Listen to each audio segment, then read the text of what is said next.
E aí, gente, era nem Science aqui.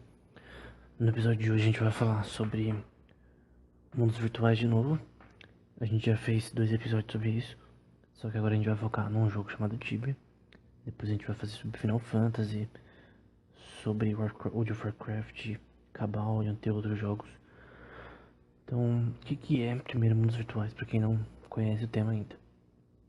É um tema atrelado ao que a gente chama, por exemplo, de metaverso, que é um sistema online que as pessoas podem vender, comprar, interagir, ter ações que simulam coisas que acontecem na vida real. Então é um ambiente virtualizado que permite você fazer coisas de longa distância em conjunto com outras pessoas. Isso obviamente não é algo novo. E essa questão dos mundos virtuais em si, com certeza não é nova. Tem um paper, por exemplo, um artigo de um economista chamado Edward Castronova, que em 2001 analisou o mundo de Norrat no EverQuest Online e viu que o GDP, ou PIB, do mundo do jogo era maior do que muitos países na época, né? Então, imagina um jogo que tem uma produção laboral de questão de o dinheiro que é circulado lá maior do que alguns países. E isso é óbvio porque tem pessoas do mundo inteiro jogando, colocando dinheiro no jogo continuamente. Então é um mercado. E era um jogo muito jogado na época, né? E hoje em dia é muito mais. A gente tem jogos como Final Fantasy XIV, como Desert Online, World of Warcraft, enfim, N jogos que possuem um sistema que permite uma economia avançada e complexa como Eve Online, como eu disse nos outros 2 podcasts nesse tema que a gente fez. Só que hoje o foco é apenas Tibia. A gente não vai se alongar muito, mas o foco será apenas no Tibia. Então, a gente escreveu um livro, que é o Inquisitiones Ex Natura 2, volume 2, né? Que o primeiro capítulo é só sobre o sistema econômico político do Tibia. Eu usei muitas coisas como base, como os vídeos do Revel, que é um canal no YouTube do Felipe Revel. Algumas coisas também dele, de guerras, por exemplo, no jogo. Coisas relacionadas ao estudo do Borsozoni, que é um dos fundadores do Tibia, que analisou a economia do jogo em 2006, embora hoje está muito diferente. Entre outras fontes, como Tibia Papo e tal, iniciativa podcast. Eu usei tudo isso como base para escrever esse capítulo. E eu vou falar um pouco focado na parte econômica e política do jogo. Eu não vou trazer coisas como você pode trabalhar usando o jogo ou do tipo. É só questão a fim de estudo relacionado a mundos virtuais. Então, primeiro, nesses mundos virtuais você precisa conseguir recursos que a gente transforma em uma coisa que a gente chama de RMT, Real Money Trading. É você converter o dinheiro do jogo para a vida real. Atualmente, o preço do jogo, por exemplo, do World of Warcraft, 200k de gold está a $21. Então, se você tem esse dinheiro no jogo, equivale, você pode vender por $21. Alguns jogos não permitem RMT. O Final Fantasy XIV, 50 milhões de gil é igual a $35. O Lost Ark, 80 mil gold é igual a $30. O New World, 150k de coins é igual a $33. E esse dinheiro você consegue como? Farmando monstros. Alguns tipos de jogos tem Gathering, né? Que você coleta recursos também e vende. Ou Crafting, que você faz itens. Fazendo quests. Sejam instanciadas, quests comuns ou quests opcionais da história do jogo, pode ser também. Coisas como transacionar com outros jogadores, comprar itens por um preço baixo e vender por um preço alto, que é conhecido como arbitragem. Outras coisas como você fazer, por exemplo, no Tibia, a rotação de boss para você conseguir itens que sejam extremamente valiosos, né? E o Tibia Papa já citou que tem pessoas que faziam R$ 3.000 por mês só nisso, além das outras coisas. E que você tem um ganho laboral, por exemplo, de você consegue ganhar R$ 8 por hora no Tibia se você jogar bem. E tem questões relacionadas a um servidor específico, com uma guilda dominante, que você não tem ninguém te enchendo um saco na cave, né? São lugares onde você caça monstros. Então, caves nesses mundos virtuais são lugares onde você caça monstros. Tem um respawn que ele vai nascendo monstro continuamente. Você tem que levar potions como poções de vida, de mana, pra você conseguir se suster nesse ambiente. Isso todo jogo vai ter, embora diferente de cada um para cada um. E no geral, é assim que você farma e consegue dinheiro no jogo. Conseguindo matar monstros, itens que você dá para o monstro, que a gente chama de bestiário também. Você vende isso, você consegue dinheiro. E transacionando commodities com outros players, que são itens. E normalmente você faz dinheiro assim. Aí você tem que ter uma estratégia, né? Pra você conseguir fazer o maior número de dinheiro, maximizar seus lucros, minimizando a sua perda, né? Que é o tempo que você gasta jogando, você gasta também energia. Para pessoas que, por exemplo, jogam 8 horas por dia. Se ela vive só do jogo, ela vai ter uma perda relacionada a pagar contas, pagar necessidades. Tem pessoas que vivem do jogo realmente, do World of Warcraft, Final Fantasy XIV. Tem pessoas que realmente vivem do jogo, porque você pode transformar aquele dinheiro do jogo pra vida real. Transformar pra vida real. Então, o preço do Tibia atualmente, ele está em US$ 30. Na verdade, ele tava 30 agora há pouco. Agora tá 29. Agora há pouco ele tava 30. 29,40 no geral, em todos os servidores. Esse é o preço médio. Só que o preço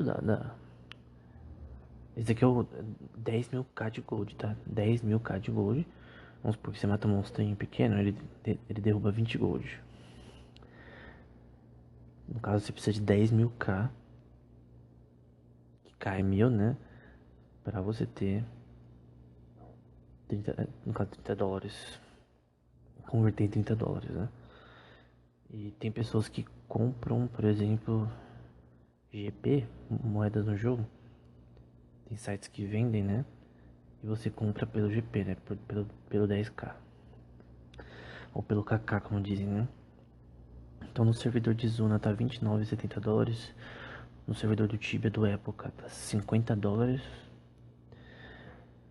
No Calmera tá $28. No Celesta tá $27,44. No Cerdebra tá $50. No servidor Belobra dá $66 atualmente. Isso vai mudando ao longo do tempo. No Rombra tá $30. No Calibra 27. No Tabra 60 e assim sucessivamente. E não só o preço de moedas, mas o preço de commodities. Itens no jogo também mudam ao longo do tempo. São estipulados pelos players. Mas como que é esse negócio dos preços? Para quem conhece a teoria dos jogos, sabe que a gente pode usar uma coisa chamada Nash Equilibrium, ou equilíbrio de Nash, para analisar preços de determinados grupos de jogadores, né? Embora eu não falo isso no livro,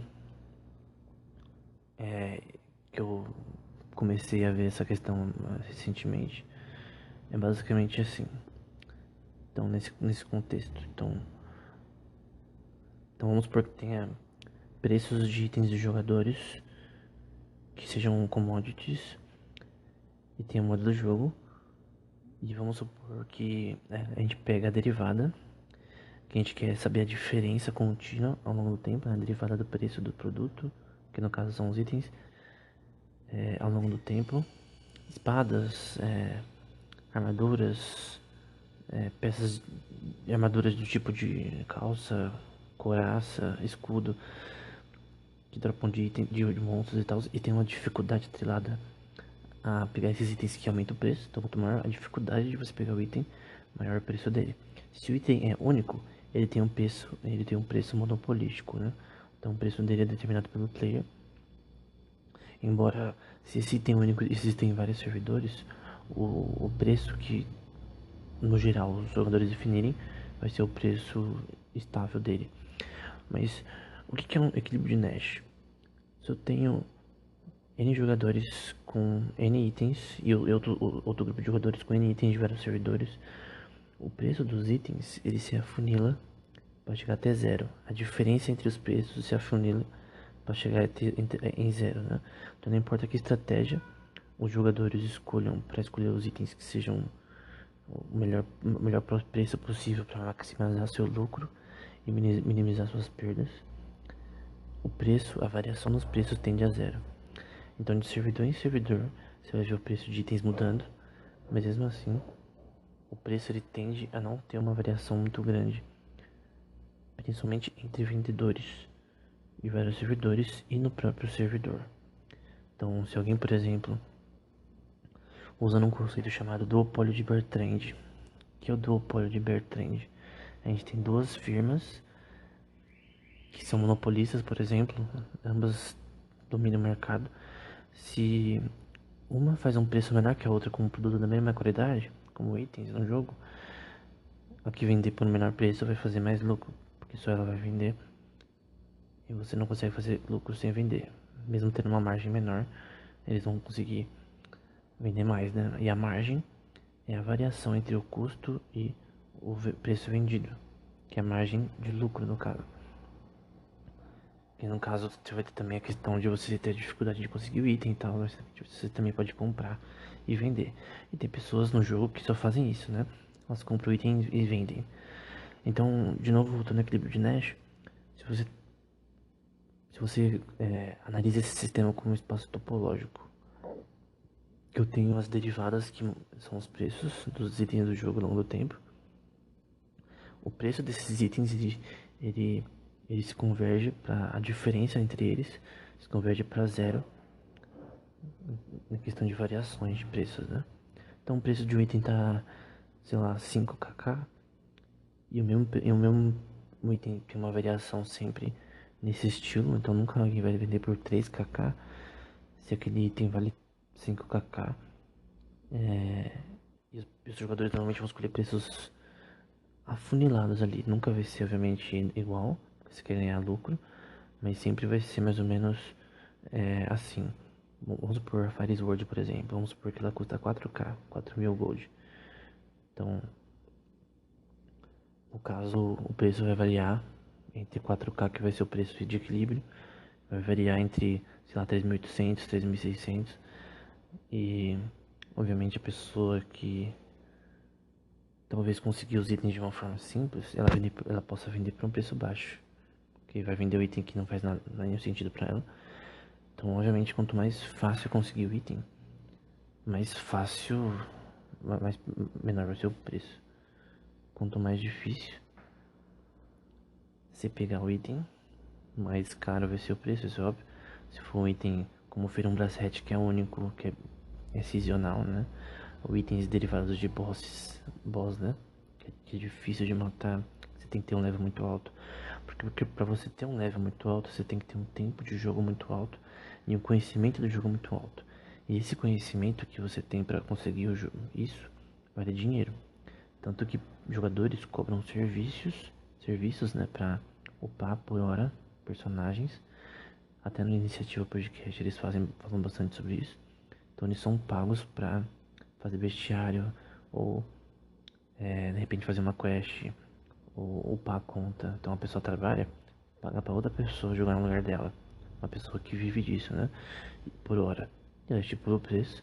Esse preço vai ser afunilado mais ou menos entre o que os jogadores normalmente acreditam. Com relação aos preços do jogo, tem a questão também do dilema do viajante. Outra coisa de economia. Que a gente vai focar nisso, né? O que é o dilema do viajante? Foi sugerido pelo Bassu em 2007, pesquisador nessa área. E tem experimentos também que eu vou discutir também nesse contexto. E tem uma relação com os preços em jogos também e na vida real. Então imagina que você tem dois viajantes, não importa quem seja, e estão andando de avião por aí, voltando das Bahamas, por exemplo, e vamos supor que por algum motivo eles estão levando artefatos antigos na sua bagagem, porém ela quebra durante o processo do voo, né? Eles chegam lá para receber a bagagem no aeroporto, depois de chegar no destino, e aí o item quebrou, né? Ambas pessoas não se conhecem, esses dois viajantes que estavam no avião. O que acontece? Agora a empresa aérea tem que ressarcir esse dinheiro. Só que ela não sabe o preço dos itens, porque são itens antigos, artefatos antigos, e eles se quebraram, se partiram. E vamos supor que eles não tenham conhecimento de como dar o dinheiro pra eles, né? E normalmente a métrica usada é de 0 a 100, embora não importa o valor, o que importa é que é maximizar o lucro, né? E diminuir as perdas. Só que para a empresa saber, vamos supor que os itens sejam iguais, saber o preço dos itens diretamente, eles chamam os dois viajantes de forma separada e privada e perguntam qual é o preço dos itens, né? E a questão é que a companhia aérea decidiu assim, quem falar o menor preço é o que provavelmente está falando a verdade, né? Porque obviamente você não vai querer falar um preço menor do que ele vale. Então, uma pessoa que falar um preço maior tá mentindo. E aí no caso, a questão da teoria dos jogos desse dilema do viajante é que qual que é a melhor escolha entre os dois viajantes de escolher o preço que maximiza seu valor? Se eles cooperarem, seria melhor colocar 100, o maior preço possível. Porque se os dois colocarem 100, ambos vão receber 100. Porém, se um coloca 50 e o outro 100, o que diz 100 estava mentindo. Logo, a empresa vai dar 50 pro cara que falou a verdade, 52 e 48 pro que falou mentira. Sempre uma recompensa no caso por falar a verdade, né? Então, qual é a questão do dilema do viajante? Fizeram experimentos com isso. Eu vou colocar na descrição alguns artigos sobre isso, com pessoas de verdade, com mais de 100 participantes, e viram que as pessoas, quando o valor do preço é menor, elas tendem a fazer uma escolha bem diferente uma da outra. Então, por exemplo, escolhe 10, outra 80, mais ou menos isso. Preços 30 para 90, sempre uma disparidade nos preços, tentando maximizar seus lucros, ambas as pessoas. E no geral as pessoas elas são egoístas, elas não cooperam. Então, obviamente, esse é um problema, né?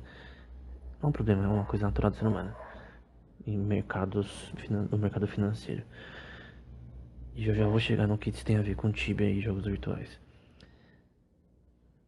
Então, eles viram que para preços pequenos, o equilíbrio de Nash não se estabelecia. No equilíbrio de Nash, o valor mais racional, em vez de 100, de 0 até 100 seria 2 de ambos, né? Ambos escolheram o valor que chega em equilíbrio. Só que o equilíbrio de Nash só estabelece nesse contexto para valores muito grandes.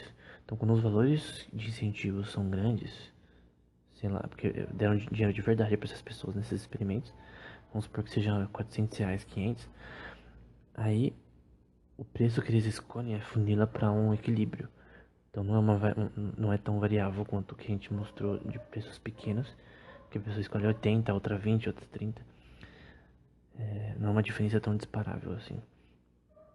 Uma coisa que o experimento também mostrou é que, além de que o equilíbrio de Nash não funciona para valores pequenos, nesse contexto do dilema do viajante, é que, primeiro, o equilíbrio de Nash não funciona para todos os contextos e que as pessoas elas, às vezes não usam a melhor estratégia que maximiza os lucros, que normalmente a teoria dos jogos diria, né? O que isso tem a ver com Tibia? Nem sempre os jogadores, com certeza eles nunca cooperam, todo mundo individualmente, sem saber as estratégias do seu adversário. Eles querem maximizar seus lucros, mas nem sempre eles têm as melhores estratégias. E às vezes eles vão agir de forma irracional, com estratégias idiotas. Então nem sempre é um equilíbrio perfeito das estratégias. E no caso eles não vão maximizar seus lucros, nem diminuir suas perdas. E outra coisa é que, com relação a isso, às vezes os jogadores podem ser irracionais na forma de precificar suas coisas e no fim eles não vão conseguir dinheiro, né? Eles não vão conseguir o que eles querem. Mas no geral, a minha visão, minha teoria é que quanto mais commodities e dinheiro você tem no jogo, mais o jogo tende ao equilíbrio de Nash. Ele tende a ter preços não variantes, né, sem muitas variações ao longo do tempo. A não ser que tenha um monopólio. Se um servidor ele é monopolizado por uma guilda, a guilda dominou esse servidor e ninguém mais consegue caçar direito, as caves estão sendo monopolizadas, os lugares onde você caça e consegue dinheiro estão sendo monopolizados. Aí, obviamente, você tem um problema que, que obviamente vai ter uma diversificação nos preços, né? Porque as pessoas que têm mais dinheiro e mais item vão ser uma elite específica que tem domínio sobre o servidor. E aí, obviamente, a disparidade nos preços aumente. Porque as pessoas vão poder escolher o preço que elas querem, os itens que só elas conseguem pegar, por terem mais level, mais domínio no jogo. Outra questão é relacionada ao preço dessas moedas, né? E no trabalho na moral dos jogadores. Então, tanto a Shiba Coin, por exemplo, a Shiba Coin, ela vale mais que o real, por exemplo. Mais que o rublo russo e que outras moedas do mundo, ao redor do mundo, né? Então, atualmente, como eu disse, ela vale $30. Isso, não, a Tibia Coin não. O Kaká tá falando $30. Mas a Tibia Coin em si, ela tem um preço diferente. Então tem a Tibia Coin e o Tibia Gold. O Tibia Gold do próprio jogo. A Tibia Coin são moedas, é uma criptomoeda que é fora do jogo, ela não tem a ver com o jogo. Então, se você ir no site do Tibia Coins ou no Rei dos Coins, que é brasileiro, você vai ver que com relação ao dólar, 250 Tibia Coins é igual a $14. Então 250 Tibia Coins é igual a $14. E se eu for pegar, por exemplo, um preço de um personagem, que tem um personagem, por exemplo, que eu tô vendo aqui, que custa 12 mil Tibia Coins. 12 mil Tibia Coins em reais, ó, 10 mil. 10 mil Tibia Coins é igual, vamos ver, a R$ 2.000. Então, atualmente, né, 2 mil Tibia Coins. Não, 12 mil. Não, 10 mil Tibia Coins é igual a R$ 2.000. Então, para você comprar no Rei dos Coins 10 mil Tibia Coins nesse momento é igual a cerca de R$ 2.000 em dinheiro. Então, no caso, esse personagem aqui, que é o level 788, que não é um level super alto, tem level 2.000 já hoje em dia, sem itens, sem nada, ele custa R$ 2.000. E tem outros aqui também, eu posso ver os preços que são maiores que 12 mil. Nossa, eu não achei. Eu vou tentar achar um preço mais alto. Mas enfim, 2 mil reais no caso daquele personagem. Mas tem personagens com até mais que isso. Que são 14 mil Tibia Coins, talvez 20 mil Tibia Coins. 20 mil Tibia Coins vai dar R$ 4.000, por exemplo. Embora tenha um tempo pra você upar um personagem até esse ponto. Você tem que ter conhecimento do jogo, estratégia. Não é fácil. Mas ainda assim é um bom dinheiro. Se alguém consegue por mês upar um personagem até um certo level, conseguir certos itens, ele vai obviamente vender por um preço ainda maior. Então,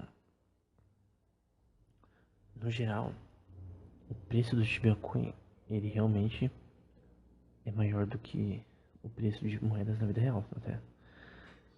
Então, tem uma frase aqui do Felipe Hevel, de um canal relacionado a Tibia, que ele fala sobre a relação do preço da Tibia Coin, né?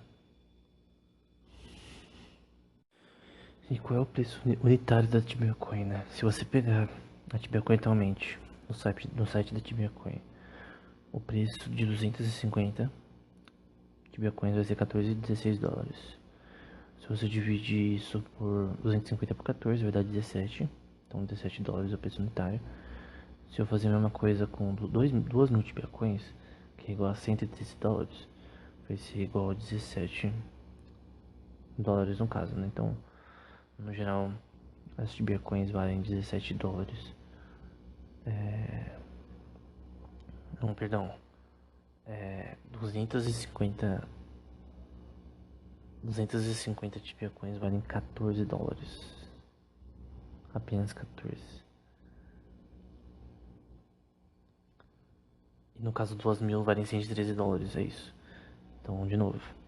250 Tibia Coins valem 14 dólares. 113 Tibia Coins. Não, desculpa, 2 mil Tibia Coins vale 113 dólares. É isso. E no caso, isso é relacionado ao preço atual. Isso pode mudar de servidor para servidor, parece. Se você comprar em Gold, a Tibia Coin também, que também dá. Se trocar, você tem que trocar para Tibia Coin no caso, né? Então, no geral, é isso. Com relação a ela, né? Então, calma aí. E a questão relacionada ao jogo, né? Como que essa questão do porquê que as moedas de jogos, elas às vezes podem ser mais valorizadas do que moedas na vida real, né? Como o peso argentino, o peso mexicano, como o real, como o rubo. O Felipe Revel vai falar, eu mandei um e-mail pra ele. Ele disse, né, antes sobre esse tema, né? Eu pedi pra ele pra dar alguns pontos nesse tema. Ele disse que antes a desvalorização do GP, que é o dinheiro do jogo, estava diretamente relacionada ao grande número de bots formando gold. Isso é uma coisa que o Bartolozzi, por exemplo, falava. Quanto mais bots formando no jogo, mais commodities você tem no jogo e mais gold. Então esse é um problema. Porque quanto mais commodities, mais gold, mais o preço dos itens infla, né? No caso, perdão, ele deflaciona. Porque você tem muitos itens de um. Vamos supor que tenha muitos Ferumbras Red no jogo, que é um item importante. Aí o preço desse item vai baixar, porque agora tem muito. Quando tem pouco, você escolhe o preço que você quiser. E no caso, o gold também fica. Quando tem muito gold, o dinheiro perde o valor, porque tem gold demais. Teve até um tempo, acho que eu falei isso no podcast. Teve um autor de livros de economia do século XVI que disse que teve uma época no descobrimento das Américas que o número de ouro aumentou muito na Europa. Porque imagina, Portugal e Espanha tava tudo coletando, Inglaterra, né? Achou um monte de gold, de ouro, né? De verdade, né? Na vida real. Em postos de mineração, né? E agora a Europa tava cheia de gold, de ouro, né? E aí o preço do ouro, de verdade, caiu. Porque você tinha tanto ouro, como por exemplo em Cuba. Em Cuba tinha tanto ouro que os caras usavam no colar de ouro. As pessoas visitavam estrangeiros, né? Visitavam as pessoas de lá e ganhavam presentes de ouro. Se não me engano era Cuba. E aí o autor fala, né, que isso obviamente criou uma desvalorização da moeda. Isso aconteceu também no Tibia e outros jogos também acontece isso. E os bots, como eles formam automaticamente, obviamente você vai ter um número de dinheiro entrando muito grande. E aí começa a inflacionar as coisas. E as pessoas que não têm os bots acabam tendo problemas com isso, porque elas vão continuar tendo o mesmo valor, mas o preço das coisas aumenta. O, o preço dos itens que elas vendiam para ganhar dinheiro vai abaixar e o valor do que elas já tinham abaixa. Então, um jogador estático, que não, neutro, né? Vai ter as coisas no jogo, os itens muito desvalorizadas, né? Por causa do uso de bots, né? Só que ele vai dizer que agora tá ligado a uma injeção de massiva de dinheiro na vida real. Então agora você pode comprar itens do jogo com dinheiro da vida real, com reais, comprando Tibia Coins.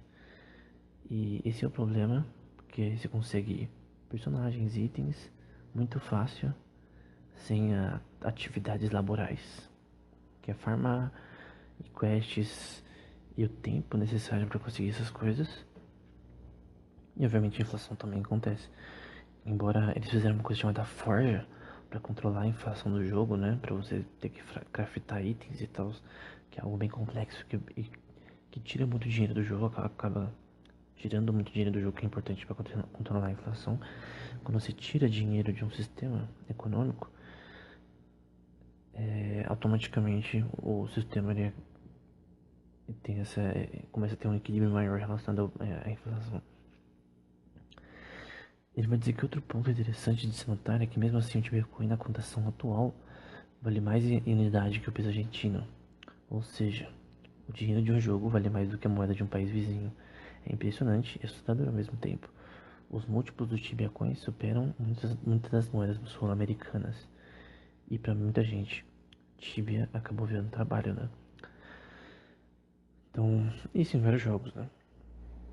Se você ir no Player Auctions, você vai ver que, por exemplo, a moeda do... Como é o nome dele?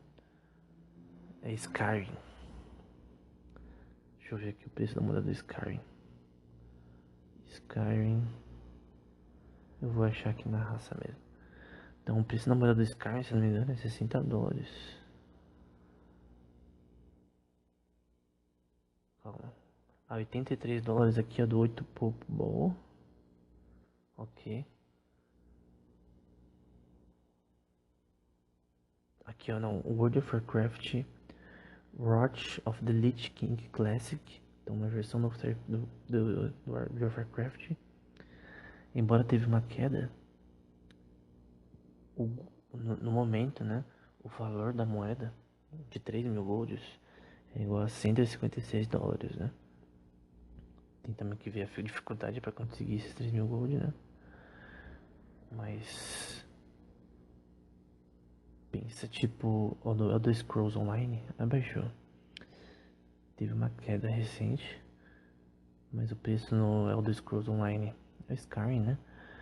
De 15 milhões de gold a $52.000. Quer dizer, de 15 milhões de gold a $52. Enfim, é um preço bem alto, né? E, obviamente muito maior do que diversas moedas. Eu entendo que dinheiro em sistemas virtuais ele tem que ser. Ele não pode ser atrelado a dinheiro de economias estatais, que não, eles não são iguais. E dinheiro é uma coisa relativa, né? Por mais que você tenha um valor muito grande na moeda unitária do Tibia Coin e do Gold, ainda assim não é a mesma coisa que comparar com as moedas da vida real. Até porque o próprio Bitcoin, Ethereum tá $9.000, R$ 9.000, não me engano. Deixa eu ver. O Bitcoin tá $99.000 atualmente, é unitário. O Ethereum, em dólar, tá $1.500 atualmente. Então, em reais, né? $8.000. Então, já até caiu que tava maior agora há pouco. Então você vê que tem essa questão de que moedas virtuais, criptomoedas, principalmente como a Bitcoin é uma criptomoeda, obviamente tem preços que são totalmente divergentes comparado ao de sistemas estatais. Então, por mais que essa comparação seja válida, ela só é interessante do ponto de vista que pessoas podem usar isso para o seu benefício próprio, né? Então, por exemplo, o dólar vale bastante pro Brasil, pro real brasileiro. Então, quanto maior o dólar, melhor ainda para uma pessoa que trabalha com Tibia, porque ela ganha em dólar.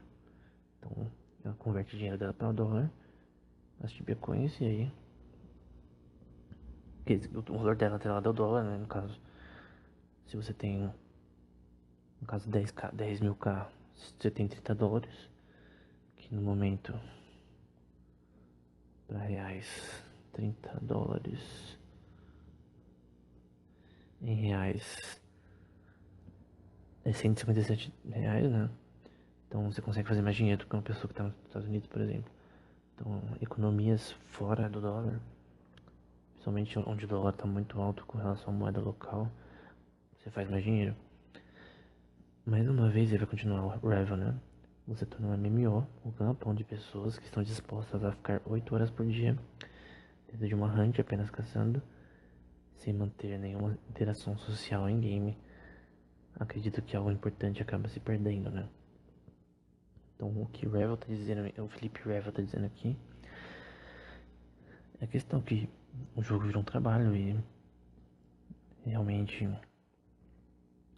isso acaba com coisas sociais do game, que acaba virando, o cara só entra pra farmar e vai embora. Mas o jogo também é uma coisa importante, porque RMT, quando você permite que os jogadores ganhem jogando, você tem mais jogadores jogando, obviamente. Então, isso é uma coisa natural. Eu lembro de um artigo que eu não vou conseguir citar agora, mas eu vou procurar, que mostrava que o número de players cresce proporcionalmente conforme o jogo aumenta RMT. Ele cresce de uma forma assim totalmente anormal. Eu tinha que lembrar que o jogo que é específico, mas tem um artigo específico, vou tentar deixar na descrição, que eu citei no livro, não nesse, em outro, sobre mundos virtuais, que fala dessa questão, né, que eu não sei se era na Lineage, se eu não me engano, acho que é Lineage, que crescia proporcionalmente conforme os players tinham possibilidade de obter recompensas monetárias, né? Então, quanto mais recompensas o jogador tem no jogo, jogando o jogo, mais vão jogar. Se o jogo é só um joguinho que não tem nenhuma, você não ganha nada jogando ele, com o tempo as pessoas enjoam, né? Então, no geral, as pessoas podem, tem sim uma atividade laboral em jogos virtuais, que é um trabalho tecnicamente, até porque tem pessoas que vivem disso. Eu tenho amigos que vivem disso há muito tempo, então eu entendo isso, né? Tem também essa questão de quais são os bons pontos pra caçar no Tibia, por exemplo. É uma sugestão do Tibia Papo, por exemplo. Tem a DT City, Battleground Inquisition, Port Hope, Free Gate, Cold Carlin, Dark Cathedral, Hydra Hunt e Demon Hunt Yalahar, que é bem famosa. Você pode caçar demons lá e gera bastante gold. Então, se você tem acesso a essas caves e você não divide o XP e itens e gold com outros personagens, você acaba ganhando bastante dinheiro. Então tem essa questão, se você joga num, num servidor que uma guilda dominou o servidor, ela, ela controla tudo. Porque o Tibia é um sistema feudal. Como eu disse nos outros podcasts sobre esse tema, todo jogo virtual normalmente, e MMORPG, é um sistema é um pseudo-feudalismo, né? Em que você tem um grupo de players dominante que dita as regras no jogo. Se eles quiserem matar todo mundo, mata. E assim, o jogo funciona. E eles controlam antes, e se você entrar e não tiver permissão, você vai morrer. Então tem pessoas que fazem isso, né? Às vezes líderes de guilds, né? Que tem um mapa do jogo inteiro pra eles. Onde eles quiserem, né? E se alguém ousar desafiar eles, vai ter que ter um poder militar bélico, né? Bem grande. E que custa dinheiro, né?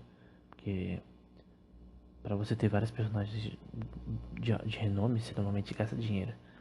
Você gasta de repente 50 mil reais pra uma guerra no jogo, né? Então tem guerras que realmente custam mais de 50 mil reais, porque as pessoas vão comprar itens, vão comprar personagens, isso custa dinheiro de verdade. E esses caras têm dinheiro, né? No caso, não tem como você jogar jogo de sem dinheiro. Até pra você ter a Premium Account, pra você ter acesso a todos os mapas, você tem que dar, acho que é 9 euros por mês, pra conseguir manter o seu char, tendo acesso a tudo, né? Então, no geral, esses são os aspectos do Tibia, né? E eu já falei no outro vídeo, mas eu vou falar agora também uma coisa da questão do Pepe do Bolsonaro no tema, né? Então, tem aqui, por exemplo, uma coisa que ele fala, na sua tese, né? Um paper de 2006, que diz uma coisa interessante relacionada a isso. Então, ele vai falar sobre o GDP do Tibia, né? O que é o GDP? É o PIB, o Produto Interno Bruto do jogo. Então, ele analisou usando os dados do jogo, né? Ele é importante, ele é bom. Se você ver artigos que foram escritos por eles, antes, né, do Borsazoni, que era um dos CEOs da Cipsoft, que empresa criadora do jogo, e cuidou da parte econômica do jogo por um tempo. Ele fez uma análise estatística relacionada ao jogo, dizendo que em média os jogadores, o PIB, né, era 279 dólares por ano que eles ganhavam, 44 dólares por semana, 5,3 por jogador, 45 centavos por hora. Isso em 2006. Em termos inflacionários, de 2006 até hoje, isso seria 395 dólares por ano, 62 dólares por semana e 7,5 por jogador, além de 64 centavos por hora. Só que hoje em dia, em 2022, os jogadores estão fazendo quantidades massivas de gold e massivas de dinheiro no jogo, vendendo personagens que antigamente não poderia, vendendo itens. Então, com certeza, o PIB do Tibia, embora não tenha dados suficientes disponíveis para nós para analisar isso, o PIB do Tibia cresceu muito mais do que era na época, né? Então, o PIB do Tibia hoje com certeza é maior do que diversas economias de certos países grandes, de alguns países. Grandes não, vai. Esse grande é muito linguisticamente errado. Certos países talvez não tenham PIB que nem o Tibia, assim como não tem também como outros jogos. Tem que ser países pequenos, vai. Que o PIB é uma coisa muito. O valor da moeda realmente é maior, mas o PIB não é uma coisa tão legal de se falar, porque tem economias que são trilhões de dólares do PIB, então não tem nem como comparar. Tô falando de países menores, né? Mas sim, com certeza tem jogos que tem um PIB maior do que o que cidades produzem, com certeza. Fácil. E o Tibia com certeza é um deles. Então, normalmente é isso. Tem também os OTs do Tibia, que são versões do Tibia feitas por jogadores. Então, esses OTs, eles também têm um sistema diferente de especificação, porque como eles são feitos por jogadores, os jogadores se tornam o governo do jogo. Esses criadores, né? Porque o Tibia ele tem um EULA. EULA é o contrato que você assina quando você vai fazer a conta do jogo, para a empresa sempre ter amparo legal caso alguma coisa aconteça, né? No caso desses outros jogos, o EULA não existe praticamente, né? Mas eles são bem assim organizados. E o número total de jogadores em OTs, né? Que são essas versões do Tibia feitas por outras pessoas, pode ser quase igual ao valor do Tibia, dos jogadores no Tibia global. Então, no geral, por exemplo, tem o Aurora OT, que tem 8 anos online, eu joguei muito isso daí. tem o Bayek, tem o Demolidores.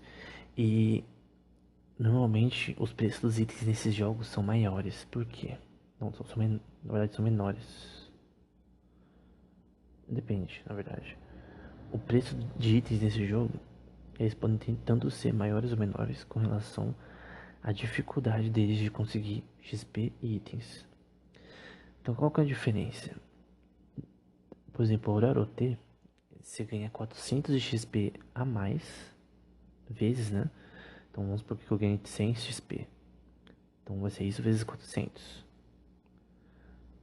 Se for um servidor 9999 XP, vai ser 100 vezes 99999.